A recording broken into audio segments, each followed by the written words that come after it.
Hi hello welcome back my Dhruti vlogs Kannada channel. ಎಲ್ಲರೂ ಹೇಗಿದ್ದೀರಾ? ಎಲ್ಲರೂ ಚೆನ್ನಾಗಿದ್ದೀರಾ ಅಂತ ಭಾವಿಸ್ತೀನಿ. ನಾನಿವತ್ತು ಆಲೂಗಡ್ಡೆ ಹಾಗೂ ಬದನೆಕಾಯಿನ ಬಳಸ್ಕೊಂಡು ಒಂದು ಗ್ರೇವಿನ ಮಾಡ್ತಾಯಿದ್ದೀನಿ. ಈ ಗ್ರೇವಿ ಅನ್ನಕ್ಕೆ, ಚಪಾತಿಗೆ, ಪೂರಿಗೆ, ರೊಟ್ಟಿಗೆ ಎಲ್ಲದಕ್ಕೂ ಚೆನ್ನಾಗಿರುತ್ತೆ. ಬನ್ನಿ ಯಾವ ರೀತಿ ಮಾಡೋದಂತ ನೋಡೋಣ. ಮೊದಲಿಗೆ ಒಂದು ಕುಕ್ಕರ್ನ ಇಟ್ಕೊಂಡು ಒಂದು 3 ಟೇಬಲ್ ಸ್ಪೂನಷ್ಟು ಕುಕ್ಕಿಂಗ್ ಆಯಿಲ್ನ ಹಾಕ್ಕೊಳ್ಳಿ.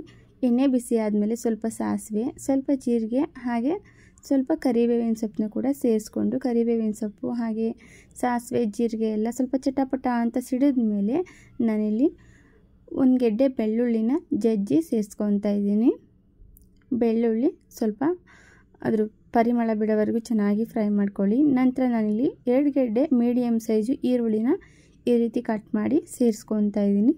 ಈರುಳ್ಳಿ ಸ್ವಲ್ಪ ಸಾಫ್ಟ್ ಆದರೆ ಸಾಕು, ಜಾಸ್ತಿ ಏನು ಬ್ರೌನ್ ಕಲರ್ ಬರಬೇಕು ಈರುಳ್ಳಿ ಆ ಥರ ಏನಿಲ್ಲ. ಇದ್ರ ಜೊತೆಗೆ ನಾನಿಲ್ಲಿ ಒಂದು 3 ಟೊಮೆಟೊನ ಕಟ್ ಮಾಡಿ ಸೇರಿಸ್ಕೊತಾ ಇದ್ದೀನಿ. ಟೊಮೆಟೊ ಜೊತೆಗೇ ಉಪ್ಪನ್ನು ಕೂಡ ಹಾಕ್ಕೊತಾ ಇದ್ದೀನಿ. ಉಪ್ಪು ಹಾಕೋದ್ರಿಂದ ಟೊಮೆಟೊ ಬೇಗನೆ ಸಾಫ್ಟ್ ಆಗಿಬಿಡುತ್ತೆ. ಟೊಮೆಟೊ ಜೊತೆಲೇ ಉಪ್ಪನ್ನು ಹಾಕ್ಕೊಳ್ಳಿ. ಟೊಮೆಟೊ ಸಾಫ್ಟ್ ಆಗೋವರೆಗೂ ಸ್ವಲ್ಪ ಹೊತ್ತು ಚೆನ್ನಾಗಿ ಫ್ರೈ ಮಾಡ್ಕೊಳ್ಳಿ. ನಂತರ ನಾನಿಲ್ಲಿ ತೊಗೊಂಡಿರೋಂಥ ಆಲೂಗೆಡ್ಡೆ ಹಾಗೂ ಬದನೆಕಾಯಿನ ಈ ರೀತಿ ಕಟ್ ಮಾಡಿ ತೊಳ್ಕೊಂಡು ಸೇರಿಸ್ಕೊತಾ ಇದ್ದೀನಿ. ಸ್ವಲ್ಪ ಎಣ್ಣೆನಲ್ಲೇ ಬದನೆಕಾಯಿ ಹಾಗೆ ಆಲೂಗೆಡ್ಡೆ ಹಾಕ್ಕೊಂಡಿದ್ದೀವಲ್ವ ತರಕಾರಿನ ಚೆನ್ನಾಗಿ ಫ್ರೈ ಮಾಡ್ಕೊಳ್ಳಿ. ನನ್ನ ಚಾನಲ್ಗೆ ಇನ್ನು ಯಾರಾದರೂ ಸಬ್ಸ್ಕ್ರೈಬ್ ಮಾಡ್ಕೊಳ್ಳದೆ ವಿಡಿಯೋ ನೋಡ್ತಿದ್ರೆ ಪ್ಲೀಸ್ ಸಬ್ಸ್ಕ್ರೈಬ್ ಮಾಡಿಕೊಂಡು ವಿಡಿಯೋನ ಪೂರ್ತಿ ನೋಡಿ. ಇವಾಗ ಆಲೂಗೆಡ್ಡೆ ಮತ್ತು ಬದನೆಕಾಯಿ ಎಲ್ಲ ಹಾಕ್ಕೊಂಡಿರೋದೆಲ್ಲ ಚೆನ್ನಾಗಿ ಫ್ರೈ ಕೂಡ ಆಗಿದೆ. ಇವಾಗ ಇದ್ರ ಜೊತೆಗೆ ನಾನೊಂದು 50 ಗ್ರಾಮಷ್ಟು ಹೆಸರು ಕಾಳನ್ನ ತೊಳ್ಕೊಂಡು ಸೇರಿಸ್ಕೊತಾ ಇದ್ದೀನಿ. ಖಾರಕ್ಕೆ ಬೇಕಾಗುವಷ್ಟು 1.5 ಸ್ಪೂನಷ್ಟು ಮಸಾಲ ಪೌಡರ್ನ ಕೂಡ ಸೇರಿಸ್ಕೊತಾ ಇದ್ದೀನಿ. ಮಸಾಲ ಪೌಡರ್ನ ಹಾಕ್ಕೊಂಡು ತರಕಾರಿ ಜೊತೆ ಚೆನ್ನಾಗಿ ಒಂದು ಹಾಗೆ ಮಸಾಲ ಪೌಡರ್ನ ಮಿಕ್ಸ್ ಮಾಡ್ಕೊಳ್ಳಿ. ಈಗ ಮಿಕ್ಸ್ ಮಾಡ್ಕೊಂಡಾದಮೇಲೆ ನಿಮಗೆ ಯಾವ ಕನ್ಸಿಸ್ಟೆನ್ಸಿಗೆ ಬೇಕು ಗ್ರೇವಿ ನೋಡಿಕೊಂಡು ನೀರನ್ನು ಸೇರಿಸ್ಕೊಳ್ಳಿ. ಚಪಾತಿಗೆ, ರೊಟ್ಟಿಗೆ, ಪೂರಿಗೆ ಬೇಕು ಅಂದರೆ ಸ್ವಲ್ಪ ಗಟ್ಟಿಗೆ ಮಾಡ್ಕೊಳ್ಳಿ.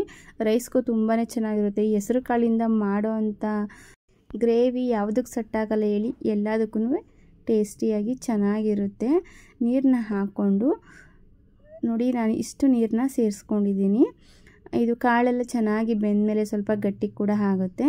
ಲಾಸ್ಟಿಗೆ ಸ್ವಲ್ಪ ಕೊತ್ತಂಬರಿ ಸೊಪ್ಪನ್ನ ಹಾಕ್ಕೊಂಡು, ಉಪ್ಪು ಕಮ್ಮಿ ಅನಿಸಿದ್ರೆ ಮೊದಲೇ ಟೊಮೆಟೊ ಬೇಯಬೇಕಾದ್ರೆ ಉಪ್ಪನ್ನು ಹಾಕಿರ್ತೀವಿ, ನೋಡಿಕೊಂಡು ಉಪ್ಪನ್ನು ಸೇರಿಸ್ಕೊಂಡು ಚೆನ್ನಾಗಿ ಒಂದು ಮಿಕ್ಸ್ ಕೊಟ್ಟು ಲಿಟಲ್ನ ಕ್ಲೋಸ್ ಮಾಡಿಕೊಂಡು 2 ವಿಸಲ್ನ ಕೂಗಿಸ್ಕೊಂಡ್ರೆ ಹೆಸರು ಕಾಳು ಕೂಡ ಸಾಫ್ಟಾಗಿ ಚೆನ್ನಾಗಿ ಬೆಂದ್ಕೊಂಡು ಈ ಪಲ್ಯ ಅಥವಾ ಗ್ರೇವಿ ರೆಡಿಯಾಗಿರುತ್ತೆ.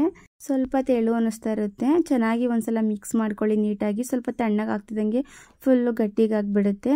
ನೋಡಿದ್ರಲ್ವಾ, ಆಲೂಗೆಡ್ಡೆ ಬದನೆಕಾಯಿ ಹಾಗೂ ಹೆಸರು ಕಾಳನ್ನ ಬಳಸ್ಕೊಂಡು ಈ ಗ್ರೇವಿ ರೆಸಿಪಿ ನಿಮಗೆ ಇಷ್ಟ ಆಗಿದ್ರೆ please like, share, subscribe. Thank you for watching my video.